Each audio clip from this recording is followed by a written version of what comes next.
What's up, guys, and welcome back to another episode of the Love Systems Podcast. I'm your host, Hootie, and today we are going to be talking about something that was a listener, David, has emailed me directly and asked me to talk about something in particular, which I'm happy to do because it is a great topic, a really great topic.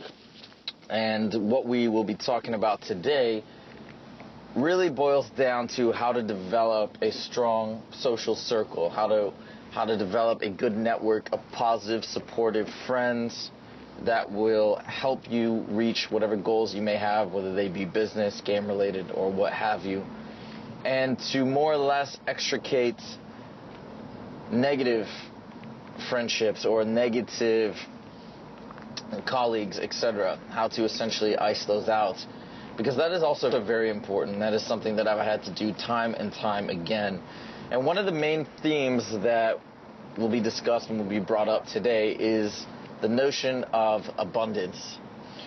And it's just like when you're trying to create a really positive environment with respect to women in your life or whatever it may be.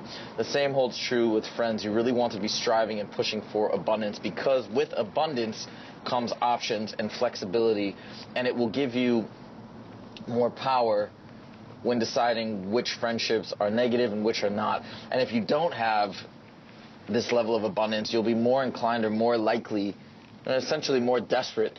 You'll be more likely to hold on to these negative relationships, because otherwise you'll feel lonely. And we are social animals, and we do need friendships and people to talk to. Otherwise, it can be quite a depressing existence. When I can't remember, somewhere in my 20s, my mom showed me this really cool film on Alaska. Okay, super random. My parents were taking a cruise in Alaska, and they were excited about it. And my mom, as she normally does, she started doing a lot of research ahead of time, so she knew what to look for, what things to go check out, etc. And this is one really cool documentary. I love documentaries. And it followed 4 different people or groups or families that were living in the wilderness to varying degrees of immersion. So, for example, they had one family that was living in the wilderness, but they had a generator, they had VCRs, TVs, movies, all the sort of modern luxuries that you might find in a big city. And then on the very other end of the spectrum was a family that was living in a teepee. Okay, and this is even through the winter time, and they survived by hunting and foraging, and it was really cool. The husband, by the way, was a guy who grew up in New York City, but just always hated cities and hated everything, the big life. So he went to Alaska to escape everything and initially just live on his own. So he was well trained in wilderness survival.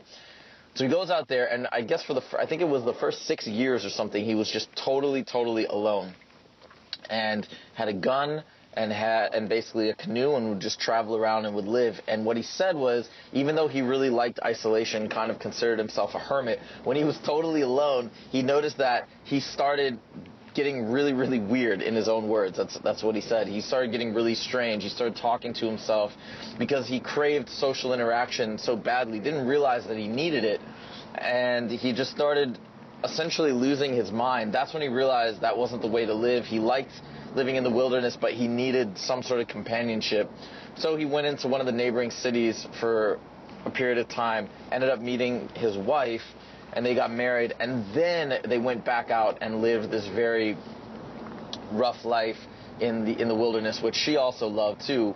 And they had a daughter, and they were raising a family. So anyways, even for people who crave to be isolated to a certain degree from the rest of society, I do believe all need and crave some sort of interaction beyond sexual, just on a friendship basis. So this is a vital human need. And we need good friends. We need good people around us. It can make or break whether or not you feel happy or good. So it's super important. So I'm really going to talk about this today via anecdote, via my personal stories, because I've actually had a lot of really good experience as far as how to develop, how to meet new people when you go to new cities when you're in your 30s, right? I've done that a couple times. moved around a bit and had to really find my way into meeting new groups of friends. I'm going to talk about my best friend Andreas, who's pretty much a master in this arena. And I'm also going to I'm going to begin with a story dealing with my best friend from high school, a guy named Vivek. And it was sort of a very, very, very toxic relationship, and I'll talk about how that one was eventually put behind me. And let's start there. So it's funny too, because when we look at these negative friendships, like really negative, almost abusive type of friendships, and I see girls in these all the time, and it's like an abusive, it's just like an abusive marriage or anything like that, right? Like you have one partner sort of emotionally and sometimes even physically, I suppose, abusing the other, and you stay stuck in it for these bizarre reasons. But a lot of times, I think in relationships, maybe it has to do with you not feeling like you can find somebody else that you can connect with as well, or you just feel like, hey, this is my best friend, or this is my wife, or whatever it may be, and that's that, and I'm kind of stuck here. This is the best I'll do. So the alternative is to be alone. I'd rather be with somebody. And that's how I felt when I was growing up with Vivek. Now, this is a guy who, since since basically we stopped our friendship, this is almost like 13, 14 years ago, and we kind of stopped talking. All of my friends from high school that I've grown up with have essentially stepped away around the same time, because we sort of had, I think I was the first one to have this idea of revelation, of breakthrough, where I'm like, dude, why am I even friends with this guy? And he's just constantly negative, always trying to bring me down, super competitive, and he just kind of was. I don't know anymore, honestly. He may have changed, and I hope he has. But he was just a super negative, kind of deceitful person, and he always injected a lot of conflict into our group of friends. It was just like, he was just so manipulative, and he's always making fun of different people, talking behind different people's backs, creating these weird, bizarre alliances and enemy lines. And it was just like awful. And it was kind of like, once he was cut loose from our group of friends, all of the immature bickering that would constantly go on within our group of friends seemed to come to a immediate halt. And I'd like to think that we grew up since then. It's awesome, and our friendships have been really, really positive from that point moving forward. So what happened was, I became really best friends with Vivek when I was in 9th grade. And he was like the really funny dude at our school, right? He actually is really, really funny, but also in a very negative way. A lot of his humor was derived from just basically being a huge jerk to everybody within our group of friends and outside of it. And then we just kind of hit it off. We had a friendship. I was super, super skinny in high school. He was overweight. So we had this really funny, bizarre opposites thing. And yeah, we just became really tight. And I think we both suffered in ways from me feeling really sort of like an outcast from being super, super skinny, and him from feeling overweight. So that's kind of how it went. But anyways, this friendship was super, super negative. Like, he was always coming after me and trying to bring me down on a constant basis. When we were taking classes together, he'd honestly openly try and sabotage me on multiple occasions because he wanted to outscore me or do better than me. So it was this very negative relationship. And the time when I finally realized that, okay, so what began my realization where I finally was like, why am I even friends with this guy? It was when I became friends with somebody else, right? So we're again talking about abundance, talking about the feeling of options, which can often be a positive catalyst. So I met this guy named Tim. I actually wrote about him in my book, in Body Talk. There's a whole section on him. He's amazing, natural. But I met Tim in the summer of 2000, and because we had some mutual friends. And I remember when I met him, it was just such a positive relationship. We had so much fun. We went out almost every day that entire summer when we first became friends. And that's when I had my realization. I was like, holy crap, a friendship doesn't have to be so embroiled in conflict all the time, and it doesn't have to be this really negative, which sounds ridiculous, but that was I just felt like that was how it was, right? Like, you hear people all the time in really bad relationships be like, well, look, that's how relationships are. You fight, you have conflict. It's just the natural course of things, which I completely disagree with, because I've had relationships like that, and then as I've gotten older and matured and learned how to control my emotions, I've had super, super pleasant, awesome relationships since then, where fighting is really just not a mainstay of what's going on. It's a totally different type of relationship. So anyway, the same thing can be said with friendships, of course. So I became friends with Tim and had all these awesome realizations. And through that process, I was like, okay, why am I even friends with Vivek? Why am I friends with this guy when I can have cool friends that are awesome that aren't like trying to bring me down all the time? So that was the beginning of that. And then I remember I came back to university, and we were juniors, I think, at that time, juniors or seniors, I can't remember. And then I just basically stopped talking to him completely, to Vivek. So for me, I think it's super important for people who feel like they are potentially in negative relationships where their friends aren't supporting them, where their friends are, especially, you may even, if you're working on game, you may have guys, and I've had this even more recently in my life, guys who are sort of negative. Another buddy of mine who I won't mention his name, but who I recently stopped being friends with a couple years ago, huge pathological liar, and like a super fun guy. Like, he's the guy that knows everybody and is a lot of fun to go out with, but he's just also sort of a very negative personality, always kind of making little like side jabs and stuff like that. And to take that step and to finally pull away from somebody like that, it feels like you're taking a sigh of a breath of fresh air when you finally do it. But what enables you to do that is having abundance, is meeting other people. So my first thing is, if you do feel like you are surrounded by some friends who aren't supporting what you're doing in game or otherwise, whatever your goals may be, begin by start going out and meeting other people.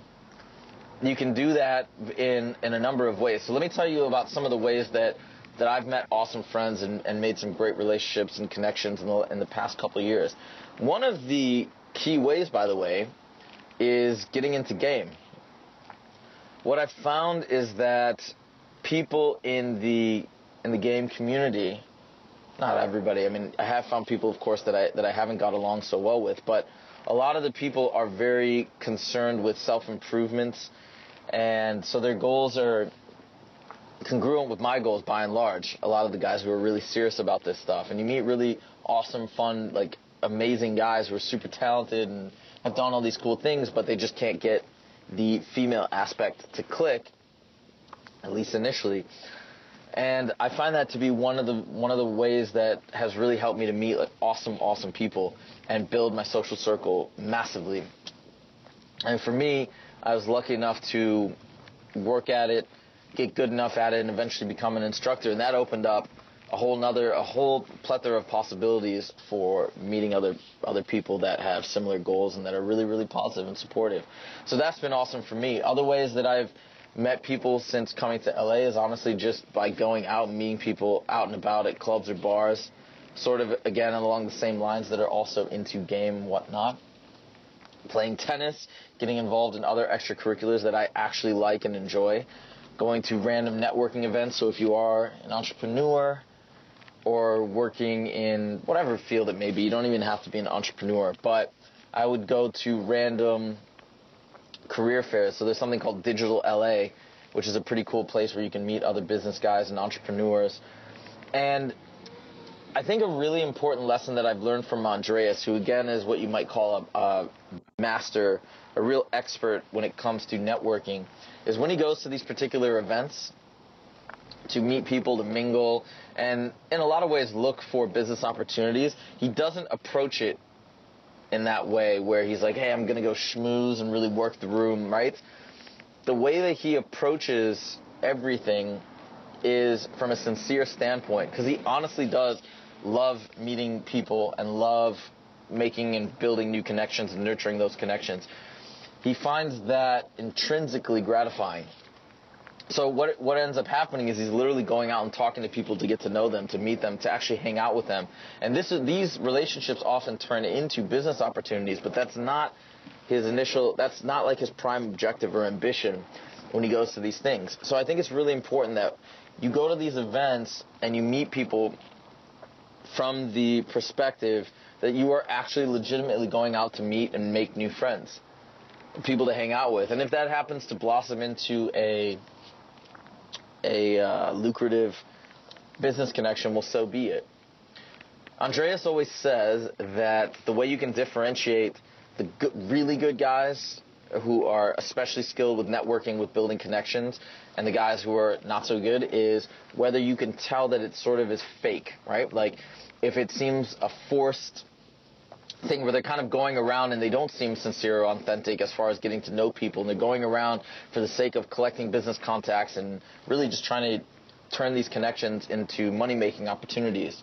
The really good guys are the guys that actually kind of seamlessly go around and meet people to make friends for the sake of making friends. And if it's actually authentic, that's how you do it. That's the ultimate way. So I think it's very important when you go to these events, really go to them, I'd say, to build your social circle. And if you have good business connections that come out of it, great. Another interesting story, I guess, that I can give you is, as far as, like, I know one of the questions that David asked is, like, how do you cut people out? Basically, the real question is, I think, how do you, like, break up with a friend, right? Like, that's really the way to think about it.